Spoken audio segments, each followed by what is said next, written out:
She said, you know what? You're not welcome back here anymore. So I don't know what you got to do, but you can't come back here.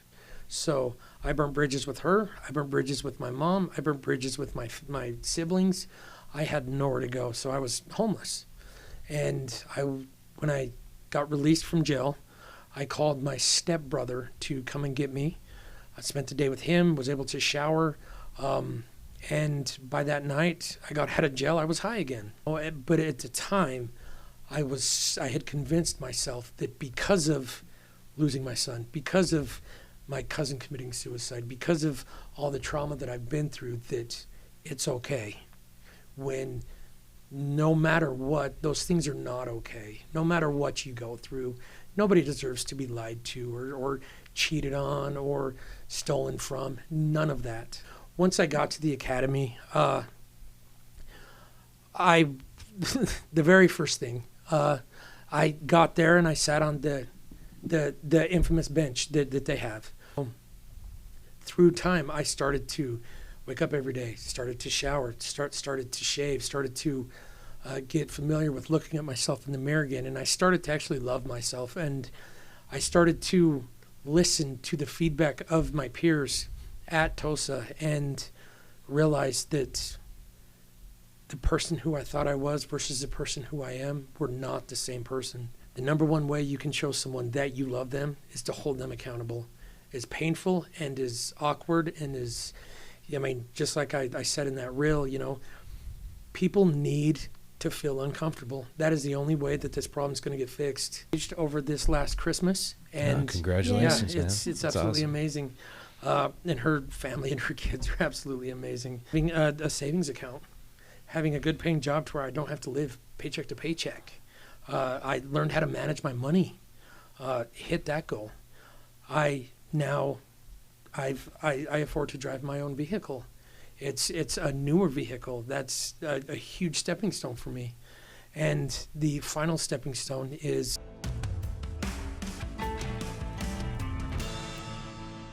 So this is a special live show on Instagram. Thank you so much for joining us, folks.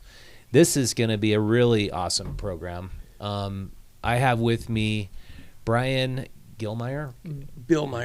Yep. And he's got one of the coolest stories I've heard recently. If you followed our channel and what we've done with both Instagram and YouTube, we've interviewed a ton of homeless people trying to figure out why are we dumping more and more money into what I describe as a dumpster fire. We are putting more and more money into failed policies that everybody admits, even the politicians admit, are failed policies that don't work and aren't producing transformative results of taking people who are homeless, getting them into effective recovery and getting them into jobs. Instead, we're producing a system where people are staying on the streets, and unfortunately, a lot of them are dying, and the local media is not reporting on it. And 100,000 Americans died last year at least. It could be as high as 200,000. So we're going to talk about this and other things. So thanks so much for joining me, Bryan. Thank you so much for having me.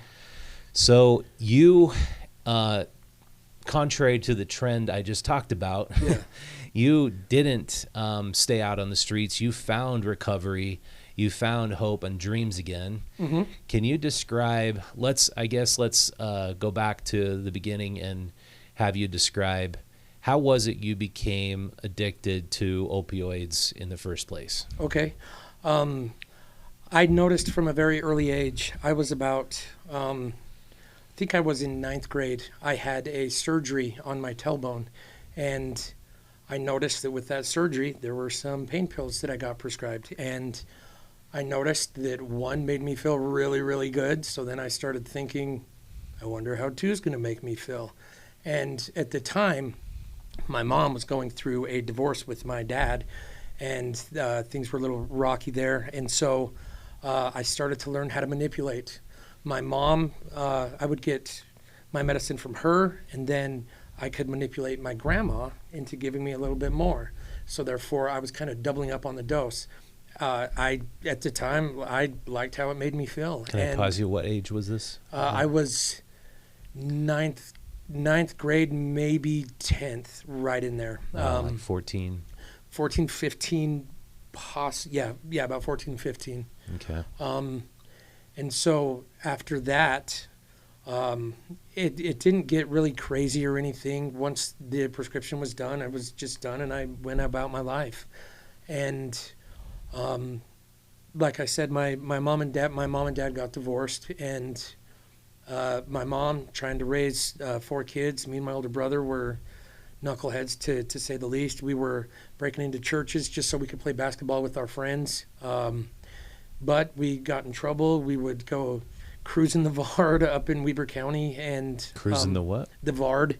What's the Just Vard? but we would just get with our friends and just go up and down Washington Boulevard. Just Oh, okay. Like looking for kind of trouble. like cruising state, but Yeah, probably yep. for Washington County. Yep.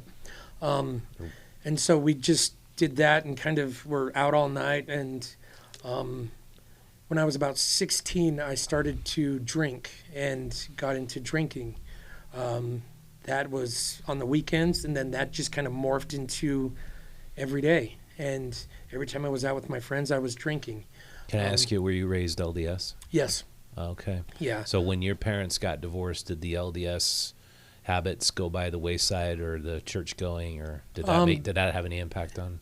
It did. We were born and raised LDS. We practiced being Mormons, but did we make it to church every Sunday? No. So it was. I remember growing up, my little brother even got called half Mormon because we weren't going to church as much as we should have, and so that was kind of a big deal. And so through all this, I was partying, drinking, working nights at Walmart, and my grandma ended up getting lung cancer, and so I moved in to help her, and so we all kind of lived in North Ogden in the same little subdivision. My mom and us 4 kids, and my grandma and her husband at the time, and so we were all just kind of trying to help her and get her as comfortable as possible. But she ended up passing away, and that kind of played a big part in kind of the loss that I've experienced, and the heartache, and the trying to numb out, because from a very early age, I remember my mom, my grandma, my aunts, my cousins, everyone telling me that I was kind of the peacekeeper. I was the glue that held the family together. So I kind of took that on as a role that I had to hit. And no matter what, I had to play my part, and I had to keep the peace and hold everyone together. And as time goes on, I tried to help my older brother out, but he and I both kind of fell into drug addiction. We started to smoke cigarettes, marijuana. We kind of started down the classic path. And then when I was 18, my son was born. I thought we were going to have a beautiful, beautiful baby boy, which he was. But he spent 15 and a half months. His lifespan was 15 and a half months. 10 months of that he spent at Primary Children's Medical Center. And me and my wife at the time Was he preemie, or? No, he was 38 weeks. And so he had pulmonary hypertension, and that just led down, just one thing after another. He had multiple surgeries. He had to have neurosurgery on his scalp and head. And being so young myself, watching my wife go through this heartbreak, myself going through this heartbreak, watching my family kind of go through all this. And as a dad, I knew I was supposed to protect and be there for my child. And I knew that my child was dying, and there was absolutely nothing I could do. And so I started to need that feeling to kind of numb out. So I was married at the time. I was hiding smoking. So I already learned how to manipulate and lie. And so my wife she says that she had no idea that I was smoking. And then I started to manipulate situations to appear like I was this big, strong husband that was going to pull everyone through. But inside I was dying myself because I had no idea what to do or how to do it. Just couldn't grieve properly or No. deal with that pain. No, I just tried to shove it down and help everyone else kind of grieve and go through their process the best I could so I could be that glue that held everyone together. Because I knew if I held my family together that I was doing my part, and right now that was like the only thing that I could do at that time. I'll pause you for 1 sec. People watching or listening, if you have any questions or comments on Instagram, feel free to chime in. We'll take a couple of pauses to read your questions for sure, and I love getting your questions and your comments along the way. So, yeah, go ahead. And so, where was I? Gabe was in primary children's for 10 and a half months. We had him home for about 5 months, maybe 4.5, 5 months. And it was January 8th of 2008. It was the day after my sister's birthday. I was getting ready to go into the military at this time. I was actually, my son had a physical therapist that would come to the house to help kind of get his muscles back where they should be, because after spending so long at the hospital, my son was 10 and a half months old and couldn't even sit up on his own yet because he was constantly laying down. And so the physical therapist was there. I remember she knelt down to kiss my son on his forehead and say, "All right, little buddy, I'm going to see you next week." And so as we were leaving out the door, I was following the physical therapist out the door. And I remember I just looked back at my son, and he was just stiff as a board, and his lips were blue. And I knew that when that happened, he was shunting due to him having pulmonary hypertension, which means that his blood wasn't it didn't have any oxygen in it. So his body was suffocating, basically. And so I saw what that was, and he was making a really weird noise. So I knelt down and realized that he was having a seizure, in which that was the first time I've ever seen him have a seizure. And so I instantly called the paramedics, got them on the phone, and then I grabbed my little brother's phone. He was over there too, and I called my mom. And so I was talking to paramedics, had my mom on in this hand, paramedics in this hand, and my little brother was on the couch at the time, just white as a ghost. And then he started to cry because he didn't know what to do. And then my wife was starting to panic as well, so it was just chaos. And so trying to figure all this out, get the paramedics there. They got there, and I know it was policy, and the Roy City Police Department did an amazing job, and the paramedics. They separated me and my wife at the time just to figure the situation out, because there was a child involved, so obviously they want to inspect and make sure that there was no abuse or anything like that going on. And so once everything checked out, they were working on my son. They took him up to the local hospital, which was McCady Hospital in Ogden. They worked on him there for about 2 to 3 hours and realized that they were not able to really do anything. So they sent him to primary children's again. And so my mom and my wife and siblings took off in front of me to go up to the hospital. I had my stepdad at the time take me to go get my car so I could in turn drive and go up to the hospital as well. And I got to right around the Kaysville exit on I-15 coming from Ogden, coming here to Salt Lake. And my phone rings, and it was my mom.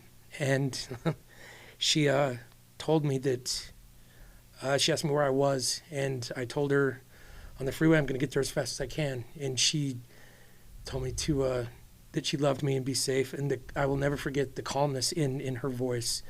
And she told me that she got off the phone with Jane, which is Gabe's nurse the whole time he was in the NICU. She caught wind that Gabe was coming in, so she went down and got the whole download, and she called my mom and told my mom that Gabe isn't going to make it. He's too far gone. There was too long of a period of time that he went without oxygen. And so they were going to keep him alive and keep him on the machines long enough for us to get there and say our goodbyes, but to just prepare for the worst. Jeez, wow. And so I was, and after that, things went kind of hazy and just trying to process. I was just a kid. And knew what that meant, but didn't know what that meant at the same time. And once I got to the hospital, my dad, actually, my adoptive dad, beat me there to the hospital, and he was downstairs waiting for me. He said, "Hey, second floor, go." And so went in there, and that was where I saw my son on the ventilators and just stiff as a board, white as a board. That was the last day that I had my son. Wow. Yeah, so that terrible tragedy was when you were 18. Yeah, And it was like between 18 and 20. And so the tragedy of your grandma and then your son, things just piled up, and then you're just looking for an outlet, basically, and that's kind of how the drug addiction.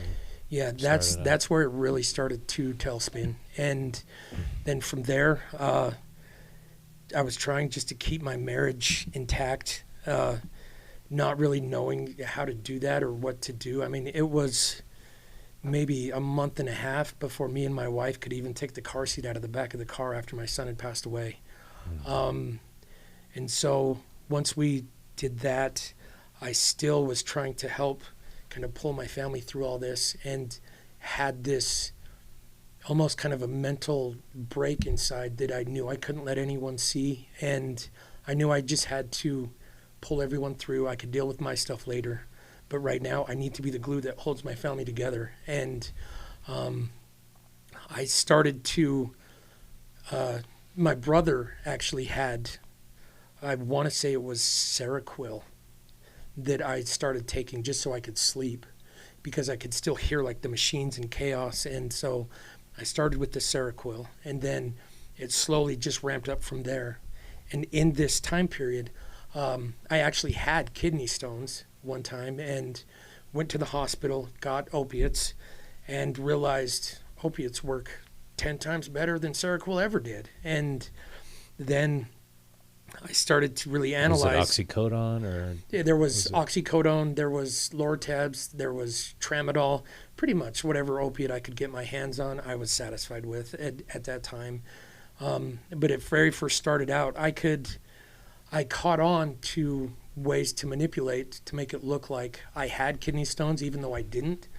And I knew that if I said things in a certain order at hospitals, that they wouldn't go for the scan to see that I really didn't, and I could walk away with a little bit of opiates, or a lot, hopefully.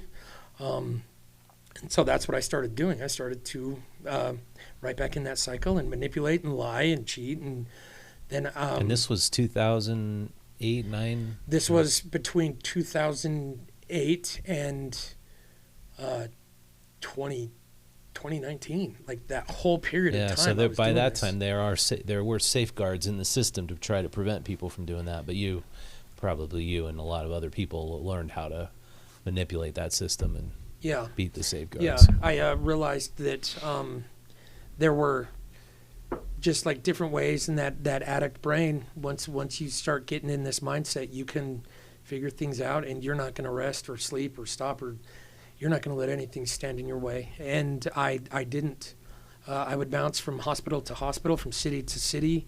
I would experiment with like different things I could say to see if it works or if it didn't. Were you able to hold down any job during this period? Oh no, just long enough that I could pay for prescriptions to go get high, or that I could go find somebody that was selling pills. And I think what people without the lived experience seem to not quite understand is it's like, I've heard it described like a pyramid, and at the top of the pyramid usually it's food, shelter, clothing. When you're a full-on addict, the top of the pyramid is that addiction, and it's satisfying that at any cost. And so you got to that point. Oh yeah. And so what had happened was, my son passed away, and then I really started to kind of go into the deep waters of the addiction. And then my wife in 2010, I want to say, no, it was 2009, she became pregnant with my daughter. And during the time that she became pregnant, I racked up about 27 counts of prescription fraud just from doctor shopping and going to different pharmacies and trying to get this prescription filled. And then I got in trouble in Weber County, went to the Weber County drug diversion program. The judge said, you know what, here, I see these charges. By all means, we should send you straight to prison. But I'm going to cut you a break. You're going to go to the drug diversion program.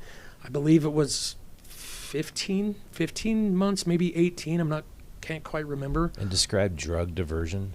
It's for first-time offenders. Mm-hmm. There's classes that you go to at night. You get drug tested. It's kind of randomly. part of drug court. Is that? Yeah, It's a yeah. program It's within drug it's like court? it's like the entry-level drug court. Okay. Drug court's normally for men and women that have multiple drug offenses. Where I just had the one major one. They sent me to the drug diversion, and so did that drug diversion flawlessly. Did all the classes, showed up, didn't have a single dirty UA. The night I was out, I was high again because I didn't focus on the behaviors. And so all I wanted to do was just appear like I knew what I was doing, like I was strong and ready to rock and roll. And so went through it flawlessly, flying colors. You're just waiting for that day to get out and be able to use in the again. back of my head, that's all I had planned. Yeah. And so I got high and I just started back in the same pattern again, and didn't really get in trouble past that point until 2018. In 2018, I worked for my stepdad at a place called it was in the it's basically like Freeport Center, but for Weber County. I know it's gone through a few name changes. I'm not quite sure what it is now. Just to understand, 2010, you get out of that program and you're clean, but you start using to a lower level, not doctor shopping anymore. I knew I tried to be careful because I knew that I had gone so long without using that if I started at the same level that I would overdose and die. That was one thing that I learned. And so one thing that they taught us in those classes is that that's how most addicts die that go and relapse, is they think that they can just start right where they left off. So I started off small. I started off with NyQuil. I started off with sleeping pills when I couldn't find the Tramadol or Lortab or Percocet or whatever. And so just started off slow and kind of built my tolerance back up. But you were able to hold a job down to a degree, or? No. The longest job I had was maybe 4 months. And that was, no, I would say it was maybe 6 months. And that was when I worked in the oil field. I did that after my son passed away, like right after he passed away. And so that was the longest period where I had one job. Then the crash of 2018 happened, and then I came back to Utah. I was working in Williston, North Dakota. And so then that's where I just kind of started to get back into habits and get back using. And things went, fairly decent considering what I was doing. Like I wasn't out on the street. I had my mom that I could always lean on and live with. Me and my wife were living with my mom, and that's just kind of the cycle that I was in. And basically my mom was supporting me and my wife because my jobs, I was barely able to keep a job for like 2 weeks. Your wife was working too at the time? And yes. She's not using any drugs either? No. She doesn't know you're doing it? Obviously. No. She knew that something was up, you know, because there would be times where I would be out in the ERs all hours of the night. You know, I wasn't home in bed. And it just, I really just had a one-track mind, and it was to numb out. And I was willing to do whatever it took. And in 2018, I was working for my stepdad at a place called Nutraceutical. And I stole a big concrete saw. And I got in trouble for that because I tried to pawn it so I could go out and buy pills. And there was a warrant that was out for my arrest. And I was, at the time, I moved from Ogden to Salt Lake City. And so during all of this, my cousin ended up committing suicide. He was, I know that alcohol was involved. I don't know to what degree, how much he suffered with it, but I know that he did suffer. And I remember sitting at his funeral and just wishing so bad that was me in that casket so I could end my pain. Wow. But I knew that I couldn't appear or like say that to anybody because I was the glue that held my family together, you know? And seeing my Aunt Linda, I know that she was one of the last people to talk to him the night that he committed suicide. And what that put her through, I saw the pain, and I knew that I didn't want to put anybody through that much pain either because I felt that pain myself. And so I really didn't know what to do, so I just chose to double down. I started to do heroin. I started to smoke as much meth and heroin as I could get my hands on.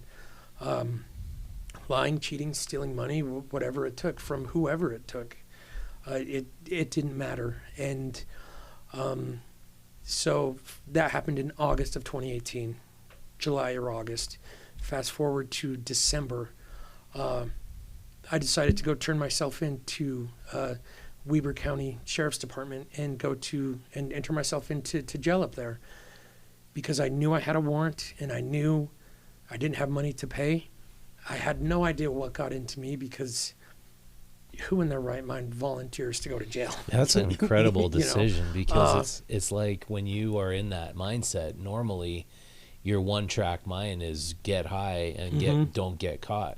Yeah. So you don't know what it was that came upon you to you just decided I'm doing this. I was just like, I have to do this. So the day I went to the jail, the day I turned myself in, I made it a point to get as high as I possibly could.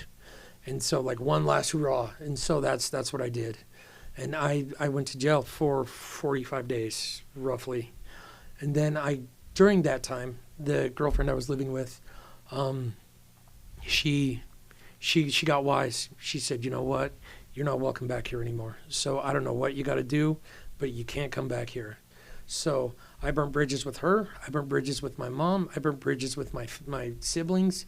I had nowhere to go, so I was homeless. And when I got released from jail, I called my stepbrother to come and get me. I spent the day with him, was able to shower, and by that night, I got out of jail. I was high again. And I spent about a month on the street, about a month in Salt Lake City on North Temple, and just getting high, sleeping outside. Finally, I got a hold of my Aunt Linda. Was this in wintertime or was this? Yeah, this was February. 2019? Yeah, February of 2019. Wow, right before COVID. Yeah, and so I was just sleeping. COVID wasn't until 2020, right? Yeah. So this was quite a while. So I was in contact with my aunts, trying to beg and plead with them to pay for me to get a hotel room. They were taking turns paying for my shelter. Wow. And finally, I just got to a point where nobody could do it anymore because it was just getting too expensive. And so I remember the day, it was February 21st. I had just gotten in a fight. My bag had just gotten stolen out on the street. I was fiending so bad for meth, I couldn't even see straight. And I called my aunt and my Aunt Linda. She asked me where I was. I told her I was at the All-Star Motel on North Temple. She said, okay, I'm getting my hair done. As soon as I'm done, I know of a place called the Other Side Academy. I was like, all right, cool, as long as I can do something just to end this. And she started to explain to me what the Other Side Academy was, and my heart dropped because she's like, yeah, it's a 2-year program. You're going to go there, you live there, you do X, Y, and Z. In the addict part of me, I instantly, the reflex was to lie, and that's exactly what I did. I said, actually, I called, and they have a waiting list. The academy does not have a waiting list. Not at all. And so... What was the reaction, like the sobriety, what was required? You weren't ready for that? I wasn't ready for that length of stay. I was like, what? No. No, I'm not that guy. I just need a few days. I'm good. You know, whatever I had to tell myself that I wasn't as bad as I thought I was. I wasn't as bad as I was.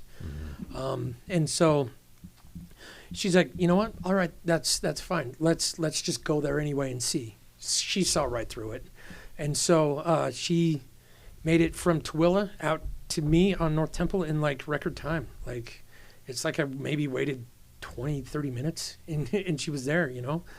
My Aunt Linda saved me that day, because if it wasn't for that conversation, I wouldn't be here sitting across from you right now. Things just lined up, and I knew that it had to be her because of seeing her at my cousin's funeral, the pain that she was in. I recognized the sound of that pain when I was talking to her on the phone, and I knew I didn't want to do that to her, and I knew I didn't want to do that to my mom.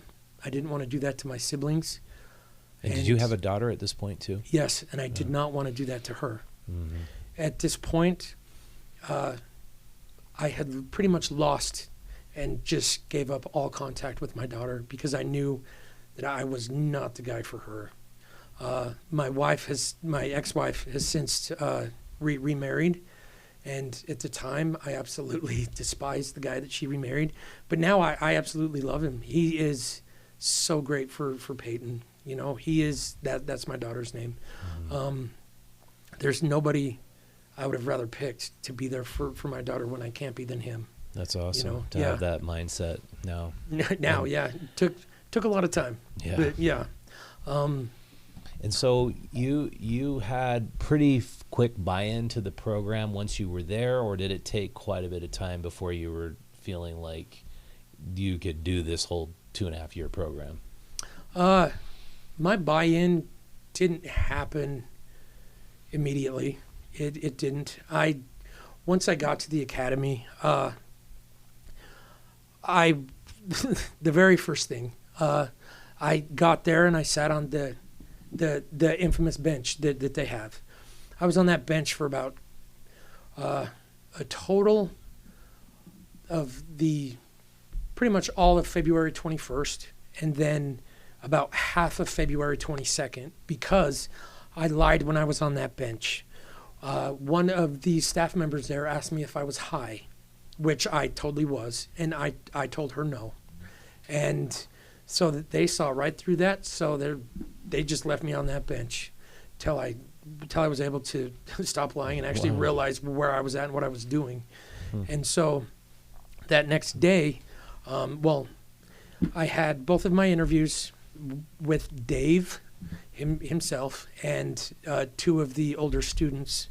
And I'm not quite sure how many interviews Dave does now, but you will never forget being interviewed by Dave and the stuff that comes out of his mouth, the truth that he just tells you, and it's unbridled and just no holds barred. I knew that in being interviewed and knowing that this was a 2-year program, that I was like, you know what, I'm just going to be brutally honest, tell them exactly what I've done. There is no way these guys are going to accept me. I am way too bad for this place. The more honest I was, the more they realized I was a perfect fit for them. And they were a perfect fit for me. And so you were just finally like, I'm going to lay it all out, and then get rejected and be out the door. Yeah. Then I can say I tried it. Just so that way it wasn't my fault.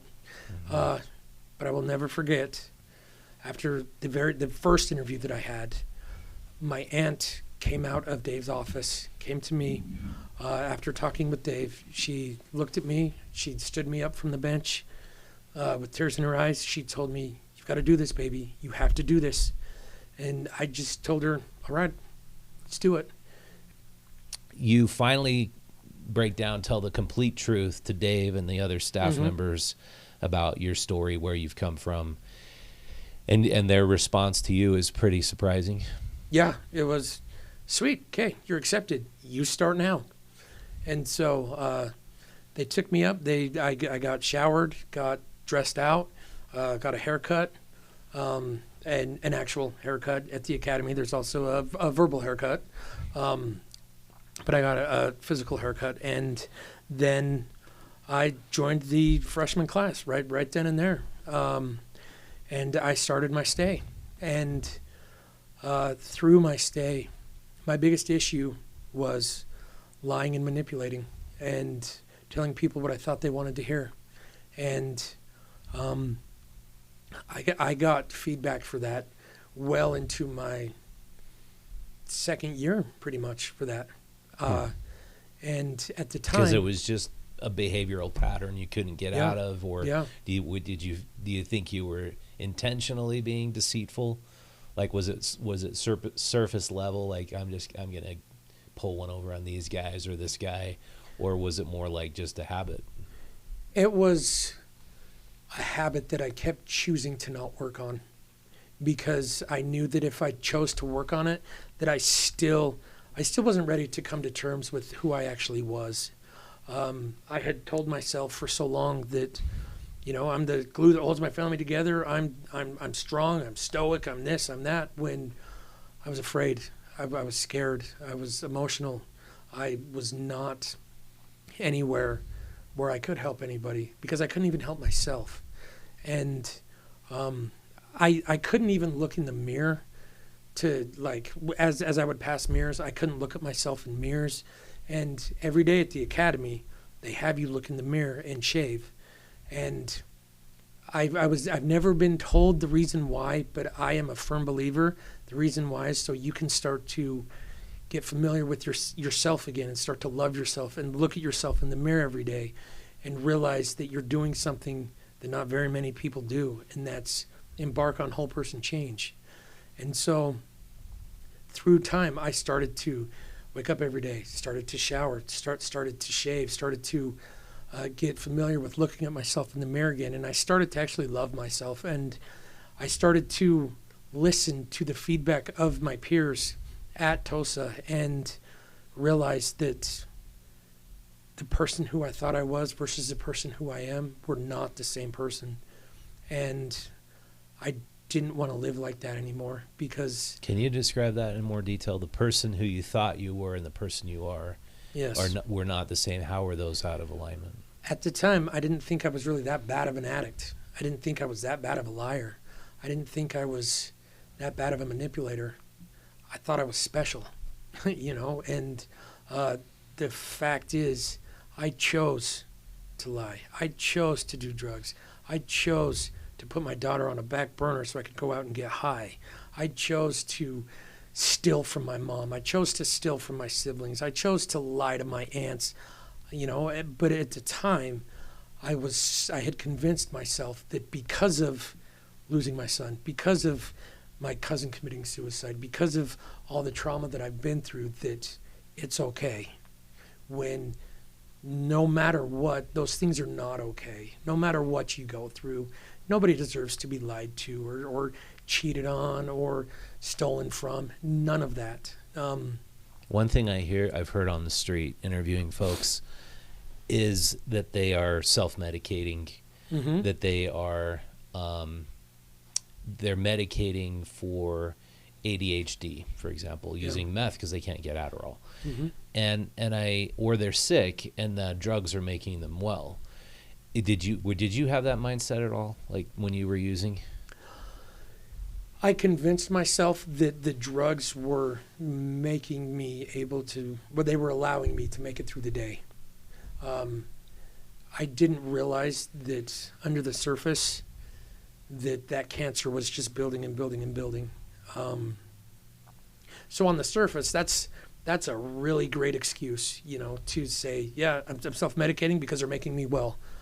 Well, they have Adderall for a reason. They have prescriptions, they have processes in place that I myself chose to ignore and take the easy way, because at the time, it's still that addict mindset. We're going to take the path of least resistance, no matter what it is. Mm-hmm. And there is really the most used path of least resistance is, why go through a doctor? Why get an appointment? Why get Adderall when I can just go to Flacco down the street and go get $20 worth of meth? Boom, problem solved. Mm-hmm.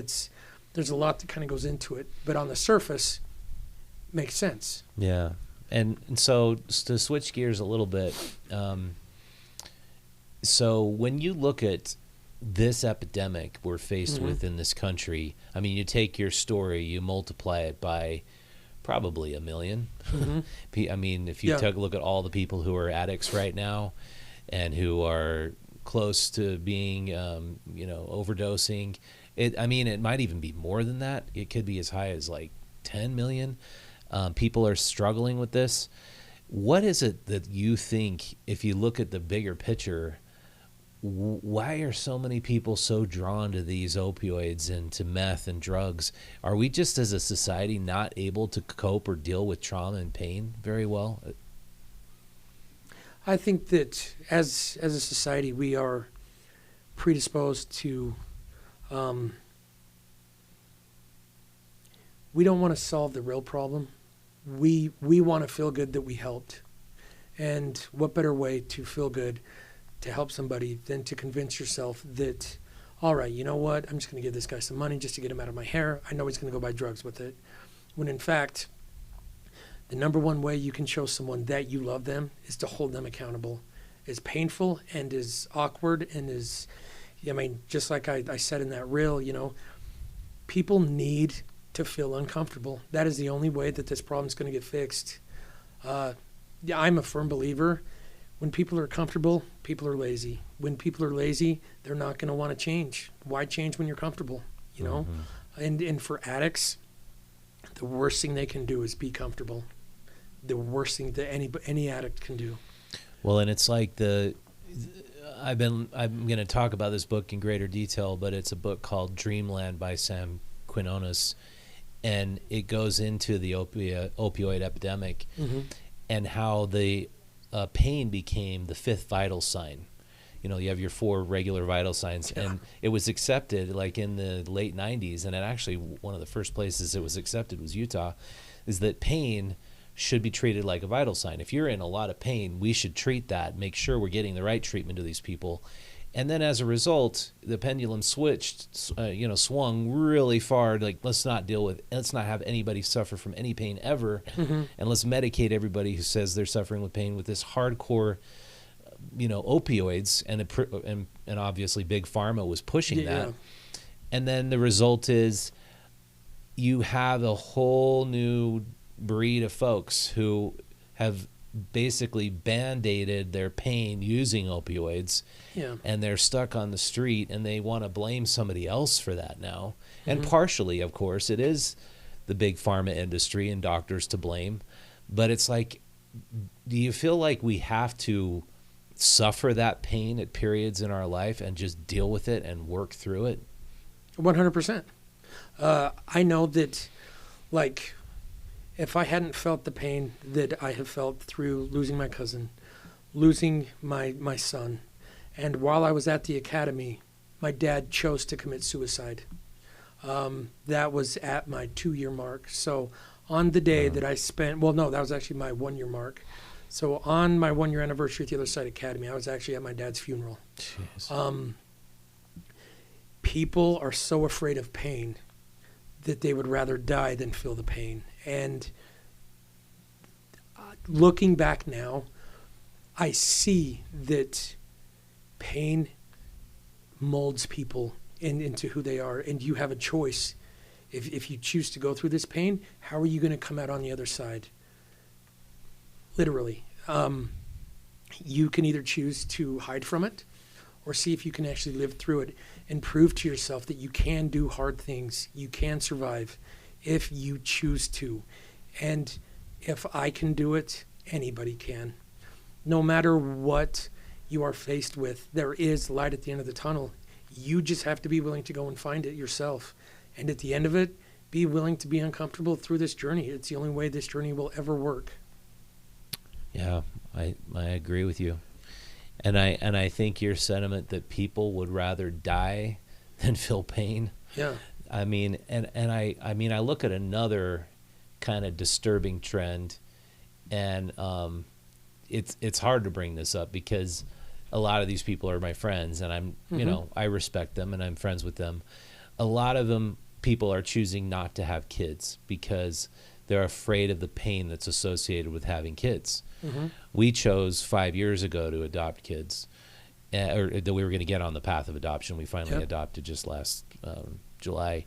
Congrats. And yeah, it's the, Yeah. but it's, I think a lot of people just think, oh my goodness, freaking, you're so crazy, dude. You have a great life. You can go on vacation Yeah. when you want. You don't have to worry about where you're putting your kid or taking Yeah. care. But I think, yeah, it's difficult to have kids, and you're going to go through pain, but it's like, you really want to think that life is all about just Yeah. like just avoiding pain. Yeah. It just seems like a strange mindset that a lot of people have. Yeah. It's like I've one thing that has really helped me throughout my whole journey is I try to welcome pain now. Like, as kind of twisted as that sounds, not so much physical pain, but like the mental pain, because I see like, oh, this is bugging me. Oh, why am I feeling that? And then I start to investigate and be like, okay, well, okay, there was that. And then instead of going into a victim stance, I start to look at it, okay, well, what could I do better? What could I have said? What part do I have to play in this?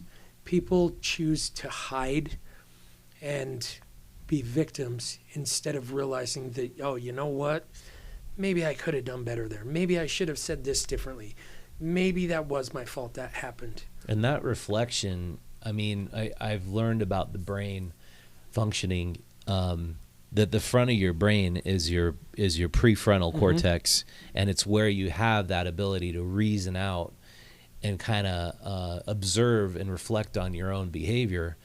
And the primordial brain is the back of the brain. It's the addict's brain, where all you see is like the world in black and white and how do I get my next fix. Yeah. And so the fact that the Other Side Academy program is 2.5 years to move from all the way back here with your processing and thinking to all the way to the front. I mean, it seems like it's got to take that long, really. It's just whole person change is not going to be. Do you ever think it could be a 90-day program, or do you just think that's just never possible? I think for me and my story, normal 90-day programs, I know they work for some people, but for the majority of what I've seen, addiction is never really the problem. It's the behaviors behind the addiction that need to be addressed. Just like, say, for instance, Weber County drug diversion. They didn't focus on the lying, the cheating, the stealing, the manipulating, the telling people what they want to hear. All they focused on was, all right, what drugs did you use? Why did you use it? Do we need to get you on Suboxone? Do we need to get you on X, Y, and Z? That doesn't solve the overall issue. All that does is just put a Band-Aid on a missing limb, so to speak, when that limb needs to be reattached. And that's going to take time. And I know for me, my path was I had to focus on the stuff under the surface, because I was really good at appearing and convincing myself and lying to myself that I had everything under control when nothing was in control. I was not in control of anything. How does that compare to like the 12-step program, what you guys go through there? We don't really have steps that we really go through. It's more, we focus on connection. We focus on waking up every day, having a good attitude. Yeah, the routine and the community seem to be a big part of it. Routine and the community, yes. 12-step does work. It gets people kind of in their own routine. I know that through my journey, I did go through something kind of similar through the LDS Church. They have a little 12-step program. It's great.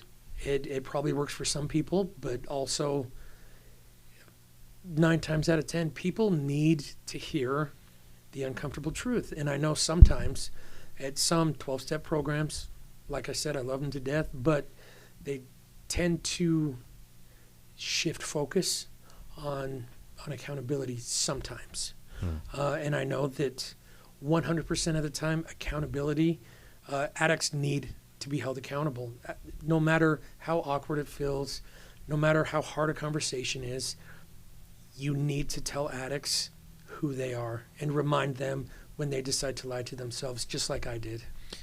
Yeah, and I think when you think about it, that's so empowering Yeah. to say it's actually not my brother's fault, my mom's fault, my dad's fault. It would seem to me to be really empowered to think it is my fault and I'm the one who's going to solve this. Yeah. And maybe with the help with God, with Jesus, Yeah. with your does getting into the spiritual component, religious component, is that part of TOSA, or do they leave that up to the individual? They are faith friendly, but they also leave that up to the individual. And so, however that looks for each person, the Other Side Academy is not going to stand in anyone's way. Yeah. And so another part of this book I brought up, the one that I just finished, is Dreamland. The author points out that so many people in our society today are living in isolation. Mm-hmm. And through all of our technology and the incredible devices we have, and kids aren't really playing outside anymore. Kids are locked up in their houses in front of their devices, in front of their TVs and Nintendo, whatever. And then a lot of adults also just kind of live in these somewhat insular, isolated lives.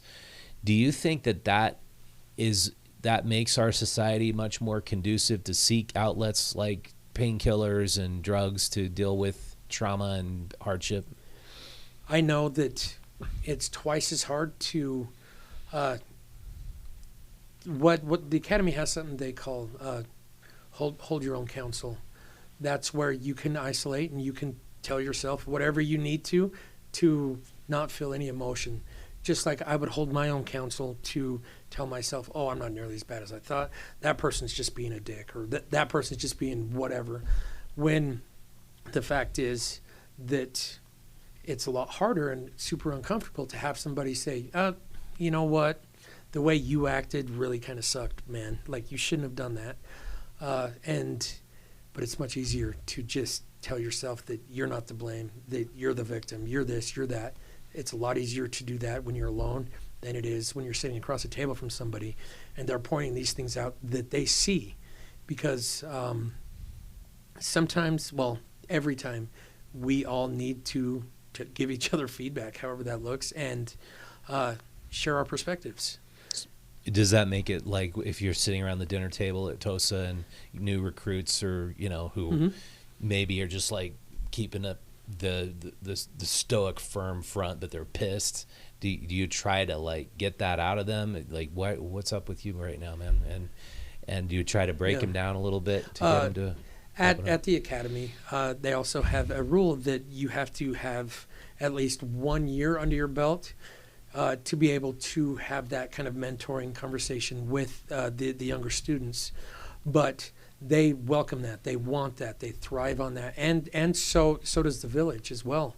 That when someone's coming in and they're holding that straight face and they may be upset, they may be sad, whatever the case may be, to kind of break them down a little bit and like, man, you don't have to act like this. I know when I came in here, I was super messed up. So if you're not, what's wrong? Like, why are you here then?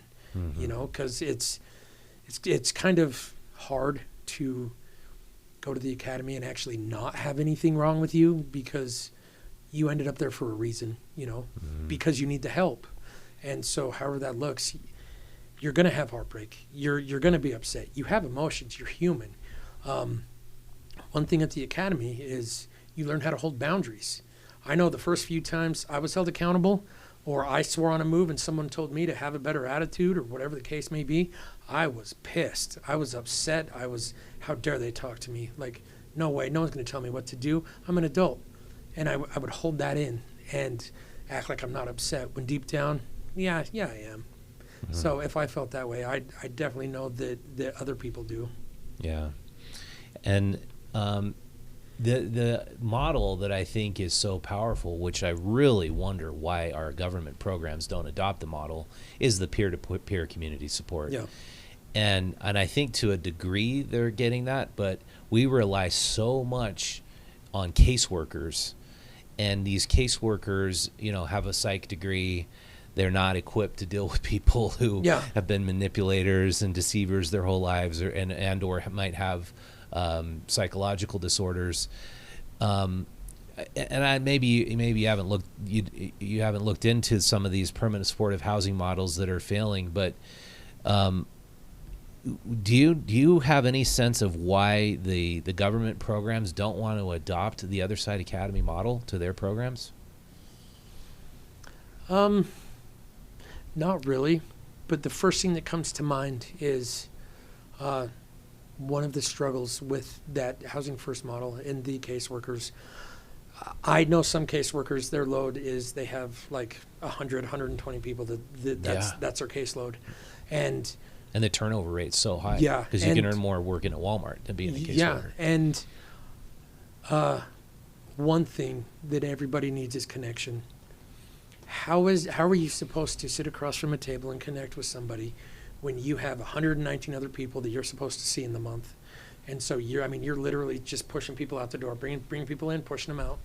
And so what the Academy's done, what the Village, what we're doing is we are focusing on the connection piece. And then like at the Village, we focus on the connection, and then we start to build that stable foundation. And by connection, connecting with other people. Yes, connecting with others. Not commiserating over your problems, but talking about what you could do each day to do your job better. Yeah, and the topic can be anything. It can just be, we've noticed 10 out of 10 times, people just need a friend. They just need somebody to talk to. They just need to be seen. And so that's what we do is we mentor, we just talk, we hang out, we go out to lunch, we go to movies, we just do whatever. We start to develop friendships, and then from that friendship, you can actually start to build trust. And then once you build trust, that person is 10 times more likely to actually listen to you and take what you have to say seriously. Yeah. And I think for that reason, that Village, the way it's coming together, and it's not so much like typical neighborhood, you go into your garage door, you close that garage door, you don't see anybody. Yeah. You flip on the TV, and that's your connection with the world. Yeah. But here at the Village, you got this. I think most of them have front patios. Yep. You don't have a garage. Nope. You're all kind of connecting together as a community, as the old neighborhoods were built back at the turn of the century till probably the 1950s, when we had freeways and cars everywhere. Yeah. And I kind of look at this like this model that you're going by, and I'm like, we have an affordable housing crisis here in Utah. Mm-hmm. Nobody can afford to buy a house. I asked Preston on the show, what do these cost per unit? He's like 120 and 150 grand plus the land cost and the infrastructure. But it could be, 300, 350 grand.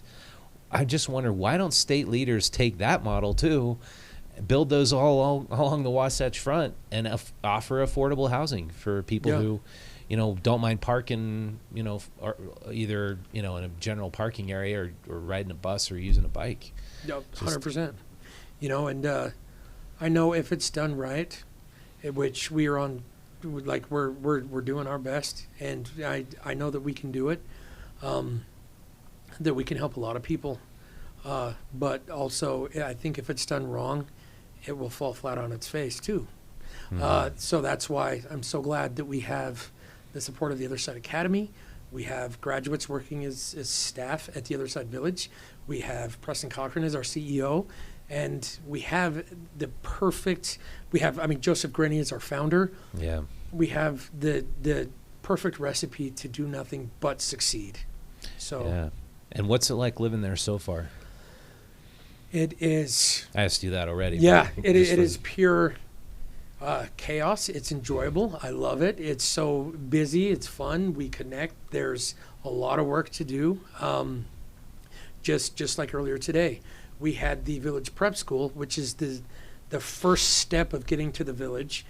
We had them come over to the Village and help us get ready, clean. We connected. We ate some pizza. We're getting ready for our big open house that we're going to have on Monday. So is that open to the public?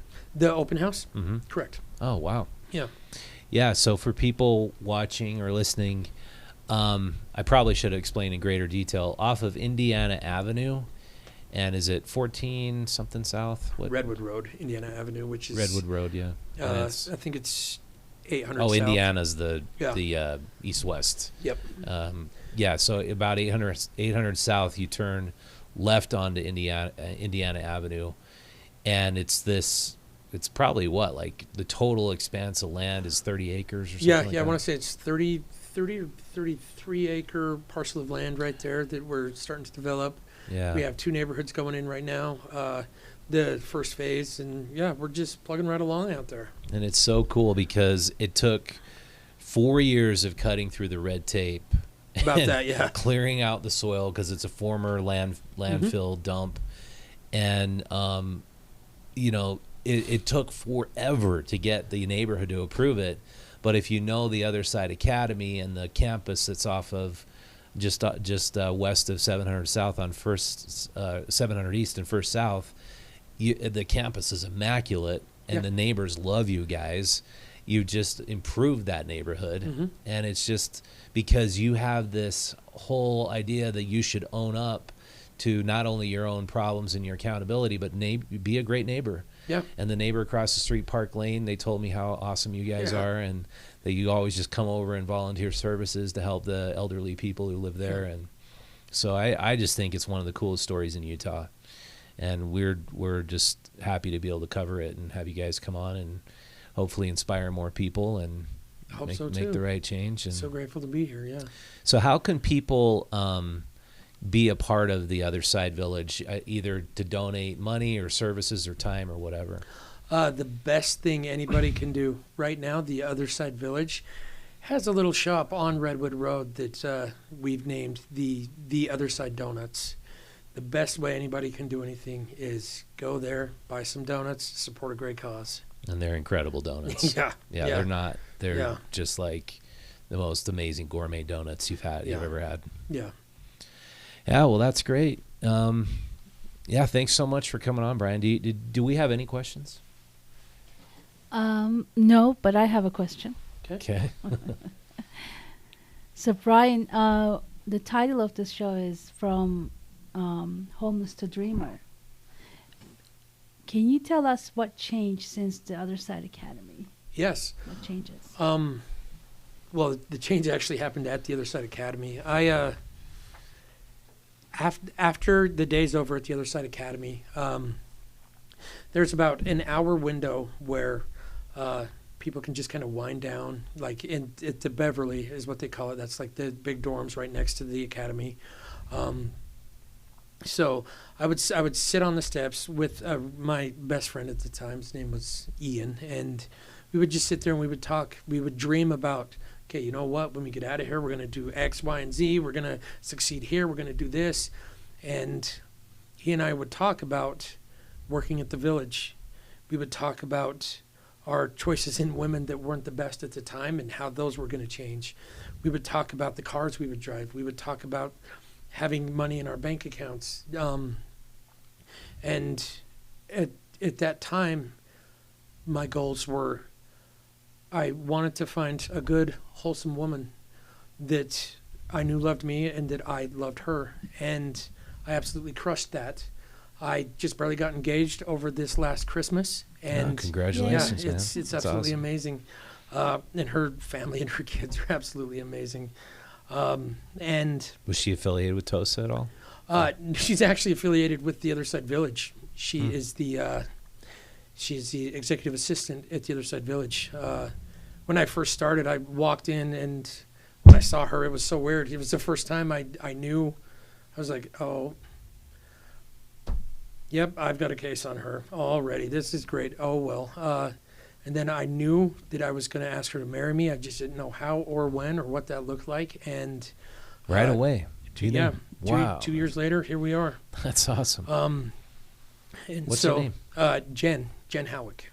Okay. Yeah. Not the same Jen I interviewed. No, Okay. no. Not sure I met her before. Nope.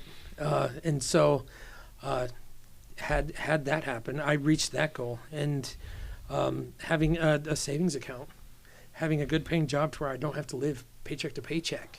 I learned how to manage my money. hit that goal. I now I afford to drive my own vehicle. It's a newer vehicle. That's a huge stepping stone for me. And the final stepping stone is I knew very early on when I was working at the moving company at the Other Side Academy, we would drive down State Street and I would see all the homeless men and women, children on the streets in the tents.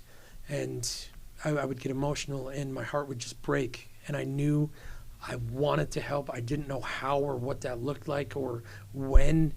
And so I just decided, like, okay, I'm going to get myself in a position where I know that the Other Side Village is going to be something. So I definitely want to get hired on at the Village. And so after my third year, I graduated and got a job at a local moving company around here.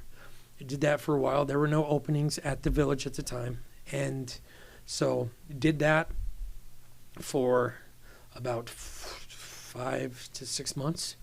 And every day after work, I would just feel empty, like I'm not serving my full purpose. Mm-hmm. And so finally, I just mustered up the guts to went in and talk with Dave DeRocher and tell him that I'm doing everything. I'm crossing all my T's, dotting all my I's, but something's missing. Like something's wrong here. And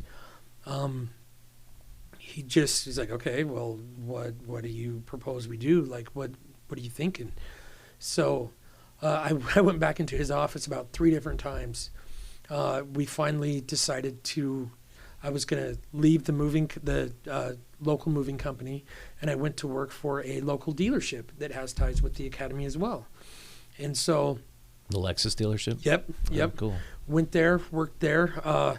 Is it Ken Garf Lexus? What? Larry H. Miller. Okay. Went there and worked. Things were great. Job was absolutely amazing. Nothing bad to say. But I still was not feeling fullness. I wasn't happy. And I went back to Dave and told him, and he's like, all right, what are we going to do? And so I said, is there any options here to become staff at the academy? There was nothing open then at that time.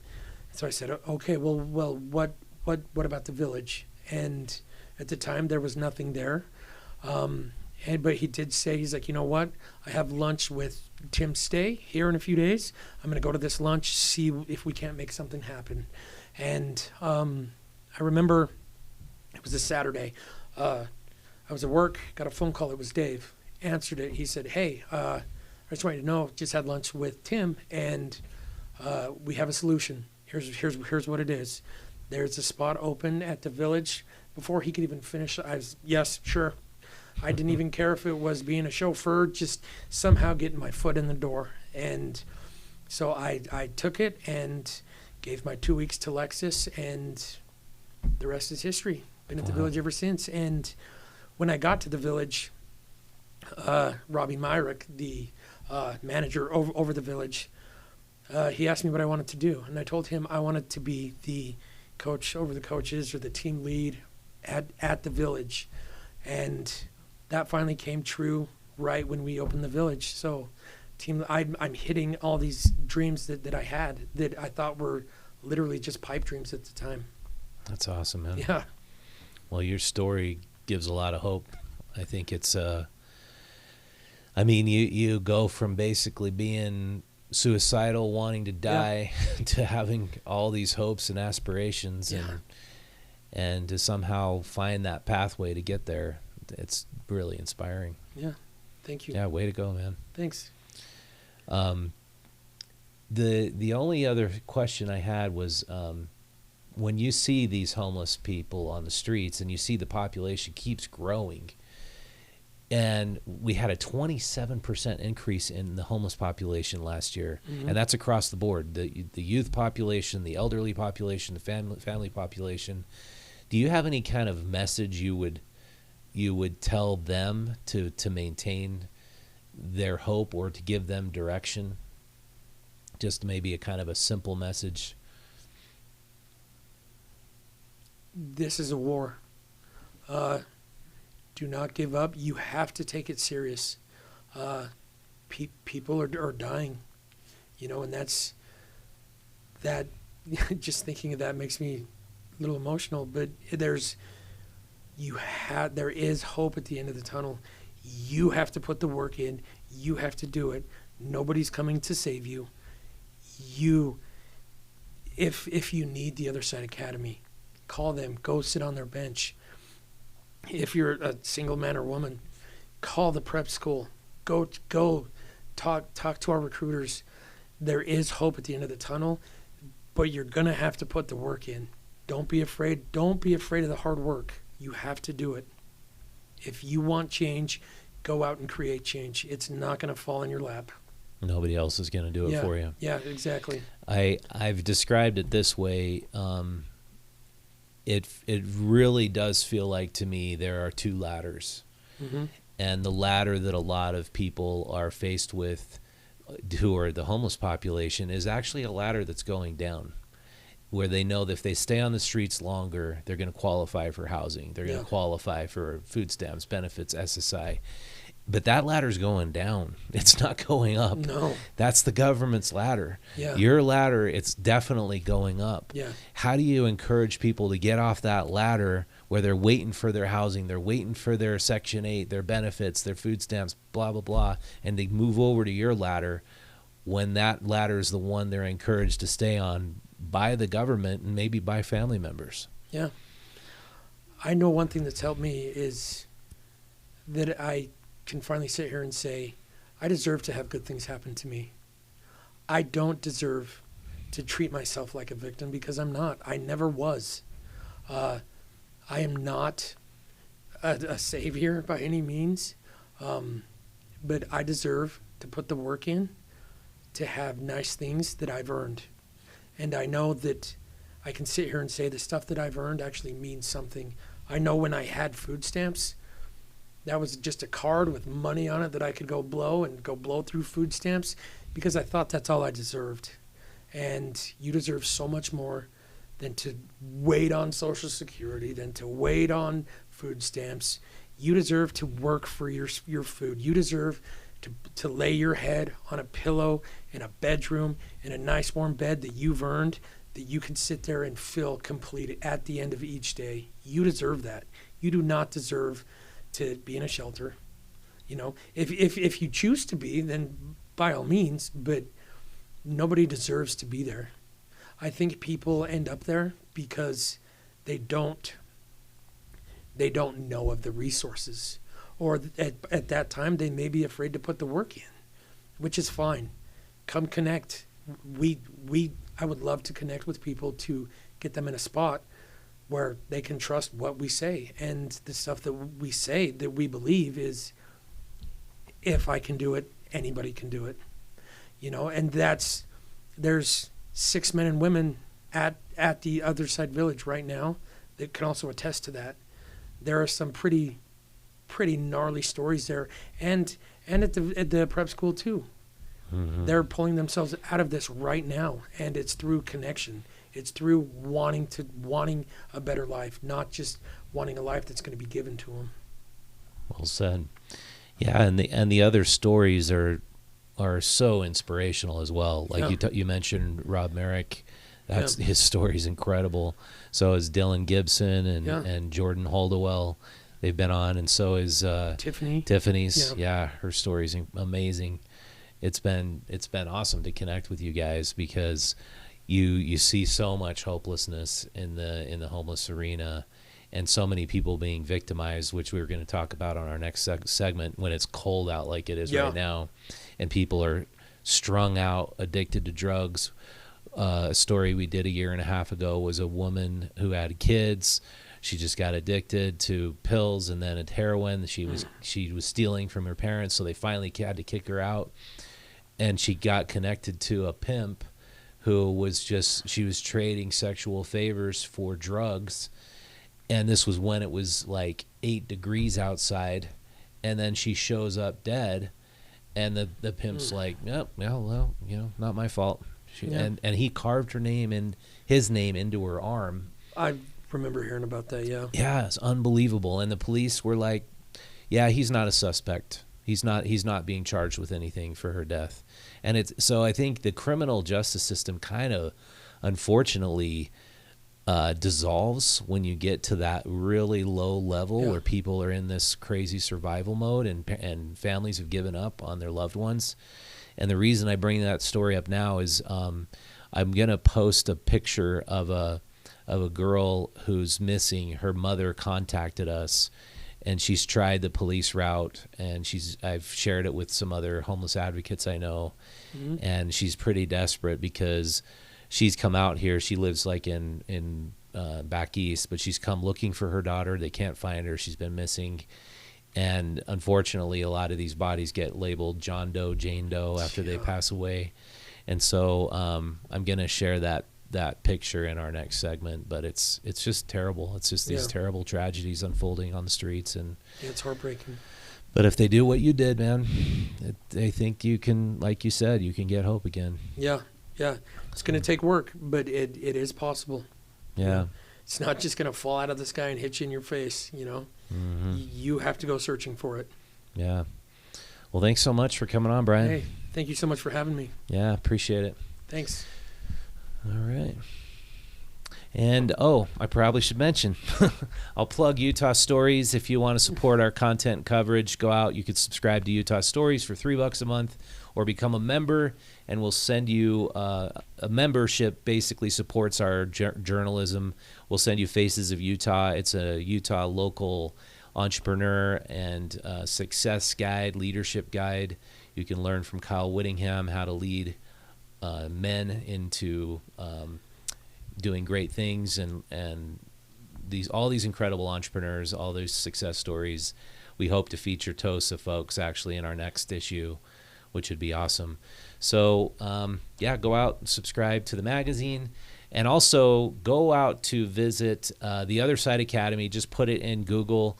Either support the Other Side Academy by giving a donation, or the Other Side Village. The donut shop, like Bryan said, is an awesome way. I'm sure they still take donations for the village as well. I just think it's the greatest thing happening in Utah to help alleviate extreme homelessness, extreme addiction problems, and reforming lives of criminals. And so go check them out and get involved. All right. Thank you so much for watching. We'll see you next time.